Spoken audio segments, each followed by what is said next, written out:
제가 추경호입니다. 부족한 저를 이렇게 연사로 초청해 주신 데 대해서 감사를 드리고요. 우선 강의를 하기 전에 질문을 수수께끼를 하나 내겠습니다. 우리가 다 잘 아는 손자병법에 지피지기면 백전 뭡니까? 백전백승이라 알고 있는데 백전백승이 아니고 백전불태입니다. 위태롭다는 불태입니다. 손자병법 어디에도 백전백승이라는 말은 없고 백전불태입니다. 나를 알고 상대를 알면 언제든지 위태롭지 않다는 뜻이 되겠습니다. 오늘 우리 종전선언과 북핵에 대해서 명확하게 알면 위태롭지 않을 것이라 생각하고 제가 준비를 했습니다. 지금 설명했습니다. 누가 조선을 일본의 식민지에서 해방을 시켰나? 라는 말에 대해서 저는 조선이 일본의 식민지에서 해방된 것은 미국이 일본의 원자 폭탄을 투하하여 일본이 항복했기 때문이다 라고 알고 있었습니다. 그런데 요즘 전교조 교사들의 교육을 받은 젊은 세대들은 그게 아니다 라고 말합니다. 그래서 누구냐라고 반문을 했습니다. 그랬더니 연합국이다 라고 답변을 하면서 추가하여 미국은 남북을 갈라놓은 우리의 적이다 라고 강조를 하였습니다.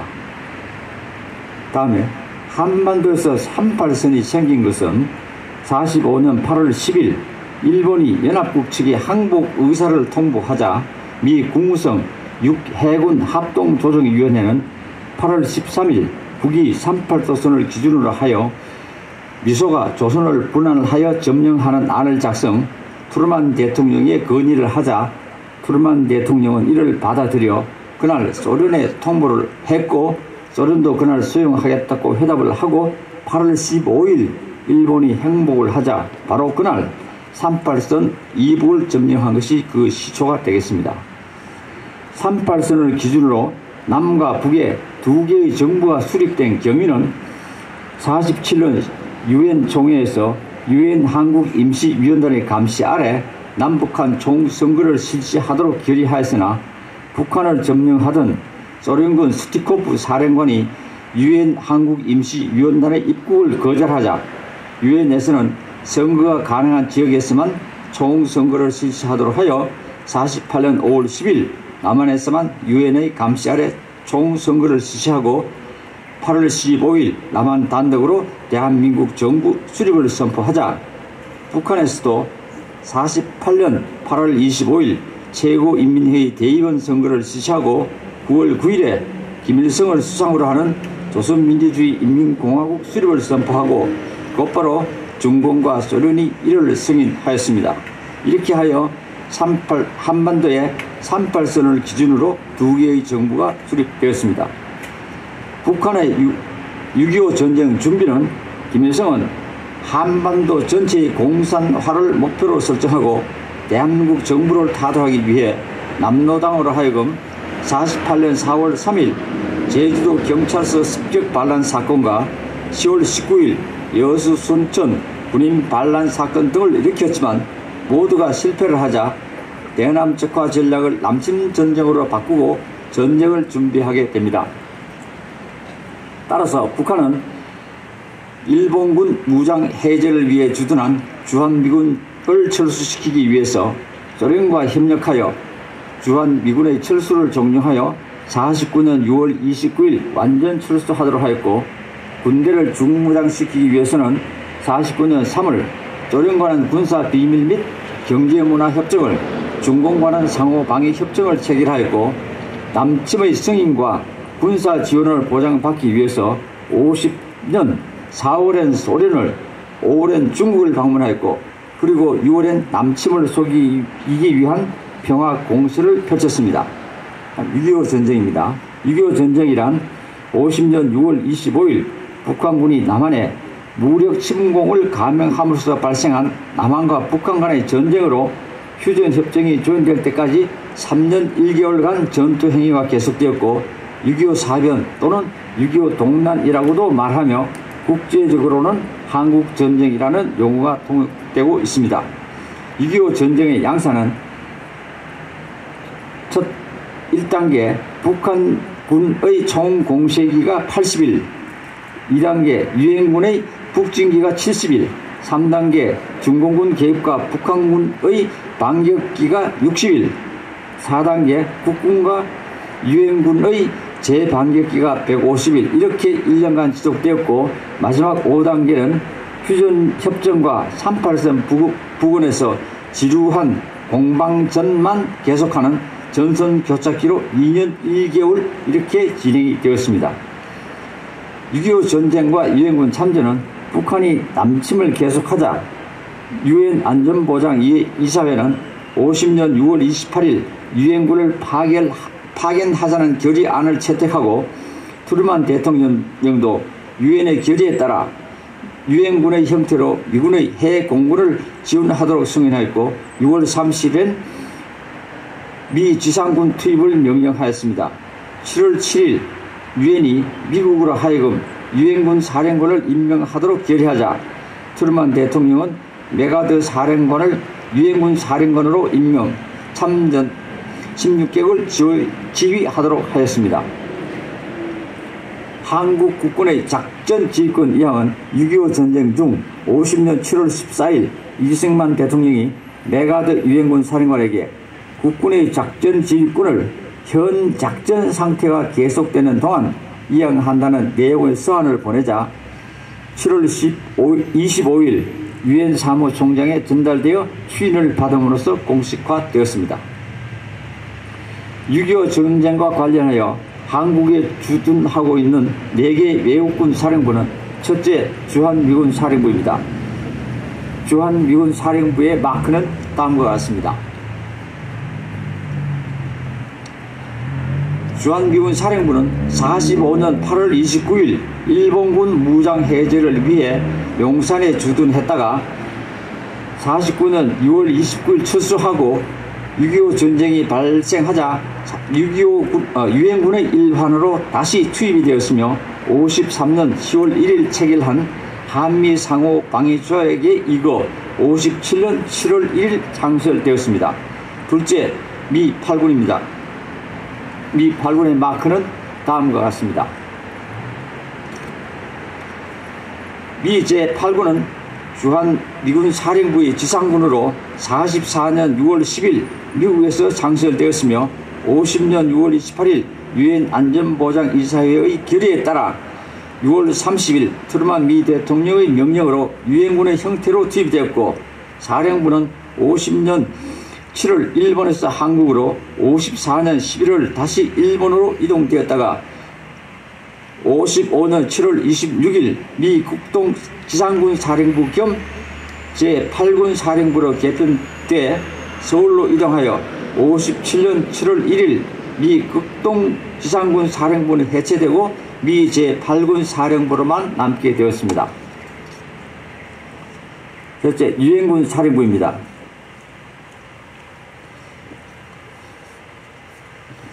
유엔군 사령부의 마크는 다음과 같습니다. 50년 6월 28일 유엔 안전보장이사회의 결의에 이거 유엔군이 먼저 투입이 되고, 사령부는 54년 7월 24일 동경에서 창설되었다가 57년 7월 1일 서울 용산으로 이전하자 남한에 주둔하게 되는 유엔군, 주한미군, 미 제8군의 지휘체계는 주한미군 사령관이 세계 직책을 겸직하게 되었고, 미군으로 구성된 주한미군과 미 제8군의 지휘권은 미국의 태평양 사령관에게 이관되었는데, 이것은 미 태평양 사령관이 유엔군 사령관을 직접 지휘한다는 것을 의미하는 것입니다. 넷째, 연합사령부입니다. 연합사령부의 마크는 이것입니다. 한미연합사령부는 75년 제34 유엔 총회에서 76년 1월 1일을 기해 유엔군 사령부를 해체한다는 결의에 따라 한미 양국은 77년 7월 25일 제14 한미연례안보회의에서 한미연합사령부 설치를 합의하고 유엔군 사령부의 기능과 권한을 분리해 유엔군 사령부의 기능은 존속시키고 한국군에 대한 미군의 지휘 통제 권한은 실질적으로 강화하여 한미연합사령관이 행사하도록 하여 78년 11월 7일에 창설하였습니다. 미 4개 사령관의 사령관 직책 모두를 주한미군 사령관이 겸직을 하였으나 주한미군의 하위 부대인 미 제8군 사령관은 92년 8월부터 한미연합사 참모장이 겸직을 하고 있습니다.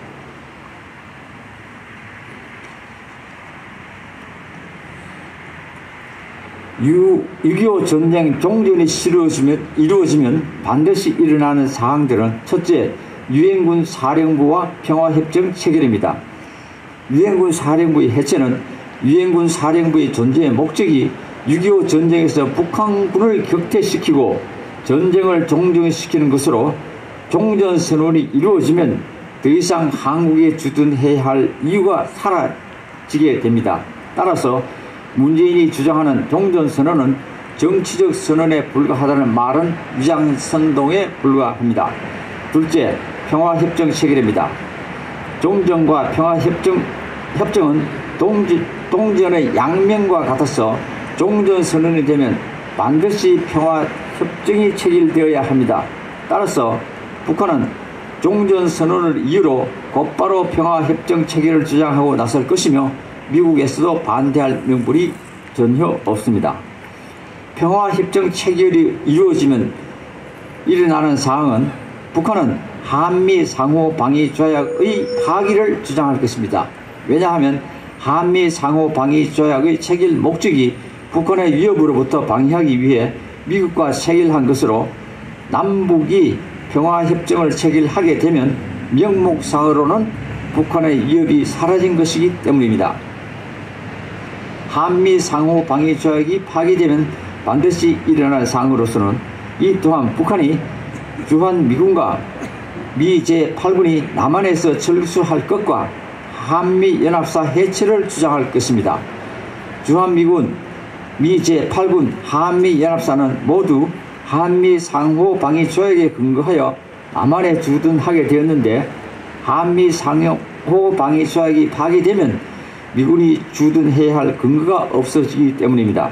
이렇게 유엔 사령부, 주한미군 사령부, 미 8군 사령부, 한미연합사가 해체되거나 철수가 된다면 일본에 있는 미국의 군수물자 지원 기지와 탄약고가 폐쇄되어 한반도의 군사 주도권은 북한이 가지게 될 것입니다. 이것이 바로 6.25 때 북한이 소련과 협력하여 제일 먼저 주한미군을 완전 철수시켰던 것처럼 남한에 주둔한 유엔군과 미군을 완전히 철수시키는 것이 되고, 따라서 북한은 남침 준비의 최대의 걸림돌을 완전히 제거하게 되는 것이 됩니다.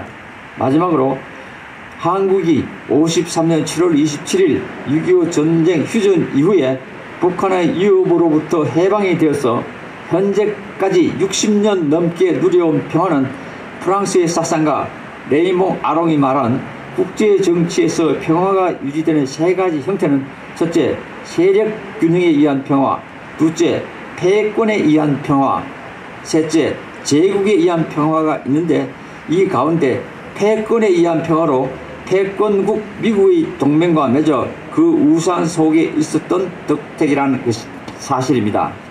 하지만 문제는 세계 역사상 평화협정으로 평화가 이루어진 평화는 한 번도 없었다는 사실에도 불구하고 적국의 수장 김정은을 대리하여 주한미군과 한미동맹 해체를 하기 위한 목적으로 6.25 전쟁의 종전선언과 남북평화협정 체결은 한반도의 평화를 정착시키는 것이라고 주장하며 새로운 평화를 앞세운 위장전술로 국민을 속이고 있고, 금년 9월 19일 남북군사분야 고위당국자가 서명한 남북군사합의서는 남한의 방위력을 무력화시키거나 약화시키고 북한을 이롭게 하는 것이기 때문에 이를 총력 저지하기 위해서는 미력 하나마 해외 동포 범보수 세력만이라도 한 목소리로 대동단결하여 위장평화 전술인 6.25 전쟁의 종전선언과 남북평화협정 체결을 결사 반대하고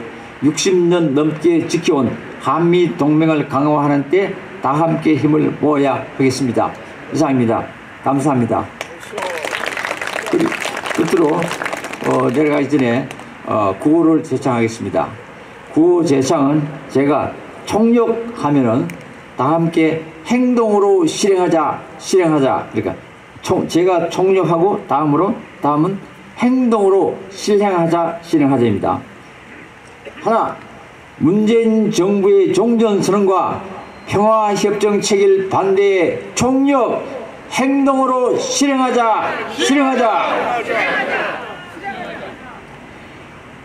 한미동맹 강화 촉구를 위해 총력 행동으로 실행하자. 문재인 정부 출범에 기여한 낡고 부패한 보수 세력을 축출하고 정의롭고 새로운 신진 보수 세력 창출의 총력 행동으로 실행하자.